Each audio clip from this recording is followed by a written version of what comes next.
jiraachaa mala maaf tokko keessa karaa Somaaleetiin garee Yemenittiin ce'ee jechuudha.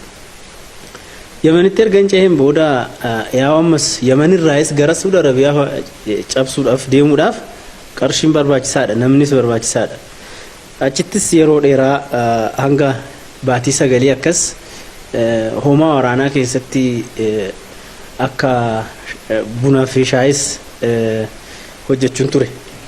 Akkasitti gargaarsa bunaaf shaayii san hoomaa waraanaa keessa yeroo hojjedhu hoomaa waraanaa Yemen san keessatti meeshaa waraanaa haalatti dhukaasanii fi haalatti qabatanis duraan hin beeku barumsa malee achitti garuu nan baradhe ergasii dhuunfaadhaafis qaxaramee meeshaadhaan maasaa caatii fa'aa eeguun eegalee sana booda garuu ka'een haala salphaadhaan dhukaasa waan adda addaa haala qawwees baradhe.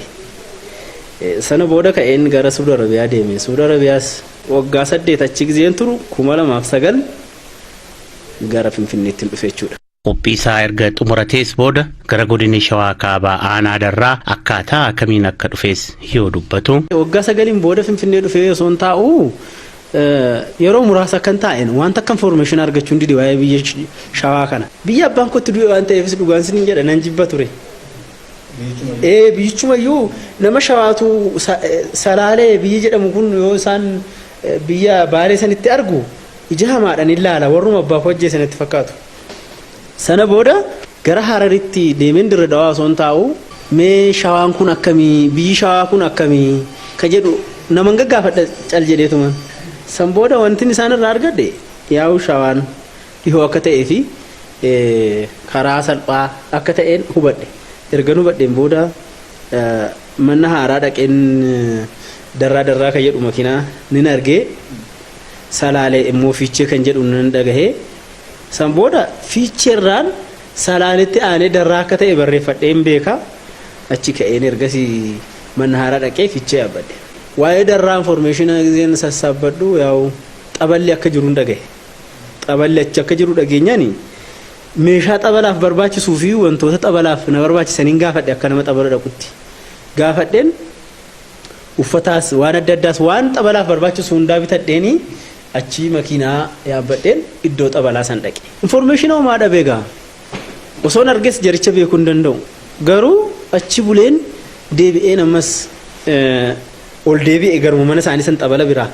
Ammas information homaan dhabe. Ijoollee suuqii waan adda addaa hojjetu jira iddoo xabalaa san keessummeessitu.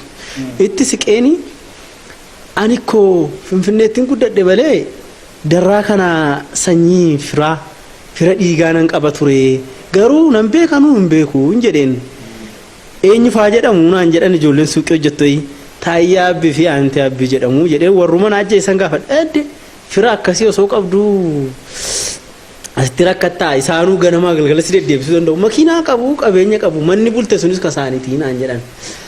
Akkasii egaa nan beekanu yoo warra kiyyaa wal beekan malee nan beekanu jedheen jara san shakkii keessa osoo naqina amansiiseen gara mana sanaatti hin deebi'e. Guyyaa 3 akkam buleen guyyaa 4ffaatti aantii isa jedhamu hangaficha isa abbaa koo morma dhaheessan jechuudha nan argadhe. Si dhahee gaasha aantii jedhaniin jennaan achi akkas garagale. Akkana gizee garagalu iddoo morma duuban dhahamuu qabu san dhiisetti narraa ol siqe iddoo na dogongorsiise jechuudha inni socho'e.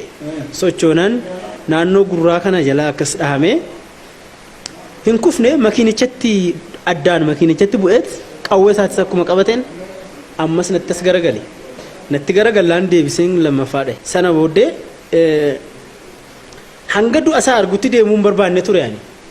Du'a isaa akkuma abbaa kiyyaa san mataa isaa akka kubbaatti garagalchuun barbaade irraa mureen namarraan wal bareen guyyaas nan deemayyuu nan beekanu 28 qabadhe saniin qawwees keessi jedhamuun bitadhe. Achi bosonan seene. Bosona seeneen bakka namicha kana barbaadu eegale. Taayyeen kun garuu warra keenyarraa kan taa'u miti gaa nan fixa waan jedheef hayi qooda warra keenya fixu nu dhumuu qabna. Wanta kana nuti eegale nu dhumuu qabna yookaan inni adabachuu qaba innetti kaan. Warrummaan na jibbuu fi warrootummaan naan faallaa ta'an wal barbaannu jechuudha. Warrootummaan duraan abbaa koo ajjeese kan akka maqaa isaanii eeruu barbaadu Taayyaa Abbifaa maqaa Asaffaa Kushii jedhu naaf baasan. Garuu ilaa ammaatti Asaffaan maqaa namaa akka ta'e nan beeka. Kuush immoo hortee uummata Oromoo akka ta'e nan beeka. Garuu isa adeemsa kanaan maqaa naa baasanii halkan rasaasan wal dhahaniit dafaniit ganama maal jedhu Asaffaa Kushii yookiin Habtaamuu Balaayi nama ajjeese iddoo akkanaatti jedhan. Ganda jiruudhaadhaa keessatti har'a nama fixeedha. Akkam godhee ajjeese akkanatti ajjeese halkanitti seenee jedhan hin jiru.